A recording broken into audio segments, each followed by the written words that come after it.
உலகெங்கும் வாழும் அன்பான தமிழுள்ளங்களுக்கு அநேக கோடி வணக்கங்கள். நல்ல நேரம் நிகழ்ச்சியூடாக நல்லதே நினைப்போம், நல்லதே நடக்கும், நலமாயிருப்போம்.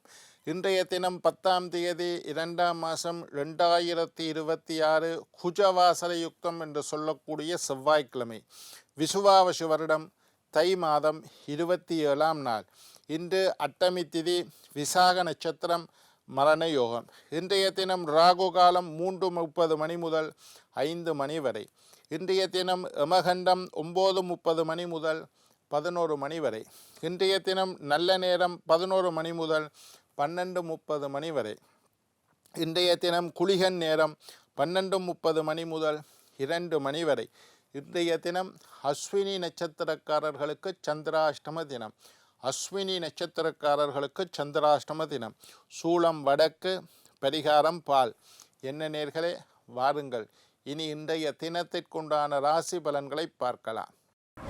மேஷம் புகழ், ரிஷபம் லாபம், மிதுனம் வெற்றி, கடகம் வெற்றி, சிம்மம் இரக்கம், கன்னி குழப்பம், துலாம் பரிசு, விருச்சிகம் நன்மை, தனுசு சாந்தம், மகரம் உயர்வு, கும்பம் கவலை, மீனம் பயம்.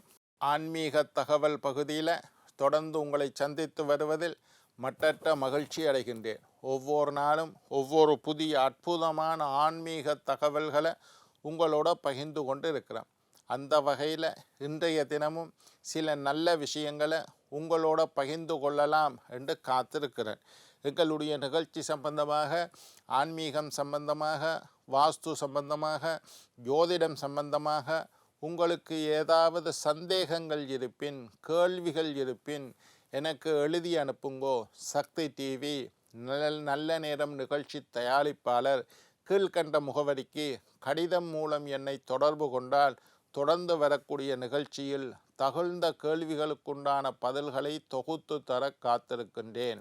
சரி, இன்றைக்கு என்னத்தை பற்றி பார்க்க போகிறோம்னா, பஞ்சபூத வழிபாடுகளை பற்றி பார்க்க போகிறோம். பஞ்சபூத வழிபாடுகளை பற்றி பார்க்க போகிறோம். பஞ்சபூதங்கள் என்றால் என்ன? மண் ஒரு பூதம், அதே மாதிரி நீர் ஒரு பூதம், தீ ஒரு பூதம், காற்று ஒரு பூதம், ஆகாயம் ஒரு பூதம்.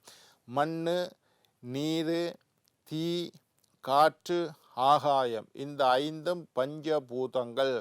அண்டத்தில் 5, அண்டத்தில் 5, பிண்டத்தில் 5, 5 விஷயமும் உடம்புக்குள்ளேயும் இருக்குது. இப்போ நெருப்பு வெளியிலையும் இருக்குது. எங்கள் கழுத்தில் தொட்டு பாருங்கோ, காய்ச்சலோண்டு பாப்பினம் கழுத்தில் தொட்டு பாருங்கோ, எங்களுக்குள்ள ஒரு சூடு இருக்குது. நெருப்பு இல்லாமல் சூடு வருமா? அப்போ எங்களுக்குள்ள நெருப்பு இருக்குது. அதுதான் இந்த சூடாக இருக்குது. காற்று வெளியில் இருக்குது. நாங்களும் பாருங்கோ, காற்று எங்களுக்குள்ளேயும் இருக்குது. அதனால தான் இந்த உடம்பை சொல்வது காற்றடைத்த பையடா என்று சொல்லுது. ஒரு பலூன் மாதிரி காற்றடைச்சா ஒரு நாளைக்கு காற்று போயிடும், பலூன் உடஞ்சி விழுந்துடும். அந்த மாதிரி உடம்புல காற்று இருக்குது.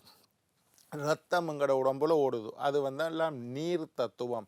மண் எலும்பு தத்துவம். ஆகாயம் எங்களுடைய மனசு. அது ஆகாயம் ஒன்றுமே இல்லாத மாதிரி ஒன்றுமே இல்லாத மனசு இருக்குது. இது ஆகாயம். அப்போ பஞ்சபூதங்களும் இங்கேயும் இருக்குது, இங்கேயும் இருக்குது. ரைட். இன்றைக்கு ஜோதிட ரீதியாக ஒரு விஷயத்தை பார்க்க போகிறேன். முதலாவது மண் தத்துவம். பஞ்சபூதத்தில் முதலாவது மண். அந்த மண் அஸ்வினி, பரணி, கார்த்திகை, ரோகிணி, மிருகசீரிடம், இந்த நட்சத்திரக்காரர்கள் எல்லாம் மண் தத்துவத்தை கொண்டவர்கள். அஸ்வினி, பரணி, கார்த்திகை, ரோகிணி, மிருகசீரிடம் 5 நட்சத்திரம் சொன்ன எழுதி வைக்கும். மண் தத்துவத்தை கொண்டவர்கள்.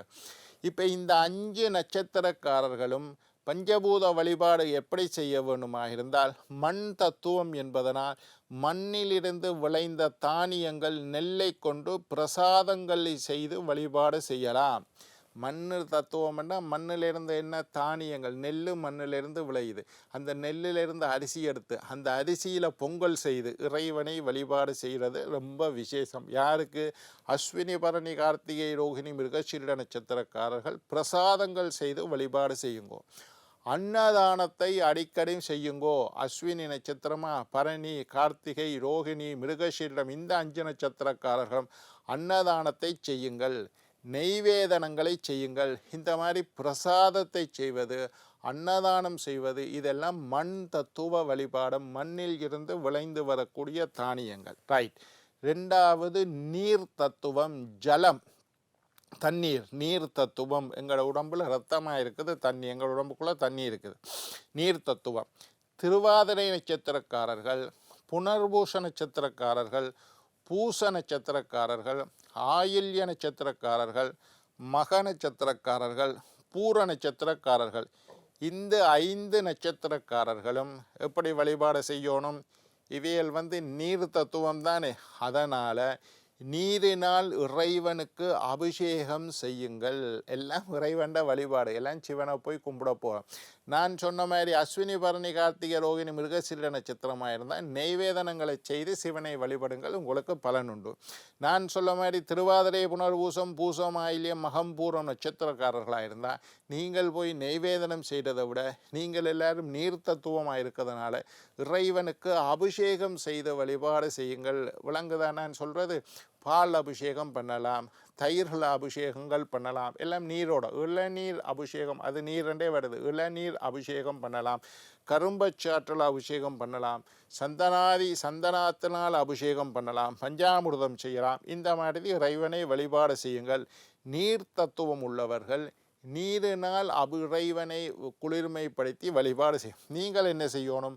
அவையில் தானிய தத்துவம் மண் தத்துவம் என்றதனால் அன்னதானம் செய்கிறது மாதிரி நீங்கள் நீர் தத்துவம் என்பதனால் நீர் தானம், தண்ணீர் பந்தல் அமைத்தல். இந்த நட்சத்திரக்காரர்கள் தண்ணீர் பந்தல் அமைத்து நீரை தானமாக செய்தால், தண்ணி வாங்கி கொடுங்கோ, தண்ணி போத்தல் வாங்கி கொடுங்கோ, தண்ணீர் பந்தல் அமைச்சு மோர் கொடுங்கோ, தயிர் கொடுங்கோ, வாரவியலுக்கு எல்லாம் கொடுங்கோ. ரைட். இப்போ தீ தத்துவம், மூன்றாவது தீ தத்துவம். உத்திர நட்சத்திரக்காரர்கள், அஸ்த நட்சத்திரக்காரர்கள், சித்திரை நட்சத்திரக்காரர்கள், சுவாதி நட்சத்திரக்காரர்கள், விசாக நட்சத்திரக்காரர்கள், இந்த நட்சத்திரம் எல்லாம் தீ தத்துவம், நெருப்பு, அக்னின்னு சொல்கிற நெருப்பு தத்துவம். உத்திரம், அத்தம், சித்திரை, சுவாதி, விசாகம். நீங்கள் எப்படி இறைவனை வழிபாட? முதல்ல மண் தத்துவம் உள்ளவர்கள் நெய்வேதனங்கள் செய்து, அதாவது பொங்கல் வச்சு பிரசாதம் வச்சு செய்யணும். நீர் தத்துவம் உள்ளவர்கள் தண்ணீரினால் அபிஷேகம் பண்ணணும். இது மூன்றாவது தீ தத்துவம், நெருப்பு தத்துவம் உள்ளவர்கள். தீபங்கள், இறைவனுக்கு விதம் விதமான தீபங்கள் ஏற்றுவது, தீபங்கள் காட்டுவது, தூபம் ஏற்றி வழிபாடு செய்வது, அக்னியினால் சாந்திகள் செய்வது, சாந்தி பூஜைகள் செய்வது, நெருப்பை கொண்டு இறைவனை வழிபாடு செய்வது. இந்த நட்சத்திரக்காரர்கள் என்ன செய்யணும்? தீபம் ஏற்றி வழிபாடு செய்யுங்கள். நான் இப்போவும் சொல்கிறது, உங்களுக்கு எத்தனை வயசோ அத்தனை தீபம். எனக்கு 27 வயசு ஐயா, 28 தீபத்தை போய் சிவனுக்கு ஏற்றி வை. எனக்கு 32 வயசு ஐயா, வயசை விட ஒன்று கூட, 33 தீபத்தை ஏற்றி சிவனை வழிபாடு. தீபங்களை காட்டி வழிபாடு செய்யுங்கள். சாம்பிராணி போடுங்கோ, தூபத்தை காட்டி வழிபாடு செய்யுங்க. ஏனென்றால் நீங்கள் இந்த நட்சத்திரக்காரர்கள், அது யாரு? உத்திரம், அத்தம், சித்திரை, சுவாதி, விசாகம். இந்த நட்சத்திரக்காரர்கள் எல்லாம் தீ தத்துவமாக இருப்பதனால் கோயில்களில் போய் யாகங்கள் செய்யுங்கோ, சண்டி ஹோமம் செய்யுங்கோ, ருத்ர யாகம் செய்யுங்கோ, அஸ்வமேத யாகம் செய்யுங்கோ. இந்த மாதிரி அக்னி மூலமாக இறைவனை வழிபாடு செய்தால் உங்களுக்கு பலன் விரைவாக கிடைக்கும். தீ தத்துவக்காரர்கள். காற்று தத்துவக்காரர்கள், நாலாவது காற்று தத்துவம். அனுஷம், கேட்டை, மூலம், பூராடம், உத்துராடம். இந்த 5 பேரும் காத்து தத்துவக்காரர். அனுஷம், கேட்டை, மூலம், பூராடம், உத்துராடம். இந்த 5 நட்சத்திரக்காரர்களும் காற்று வாயு தத்துவக்காரர்கள். நீங்கள் எப்படி சாமியை கும்பிடணும்டா? மந்திரம் சொல்லி கும்பிடுவது ரொம்ப விசேஷம். மந்திரம் காத்தோட போடுறது.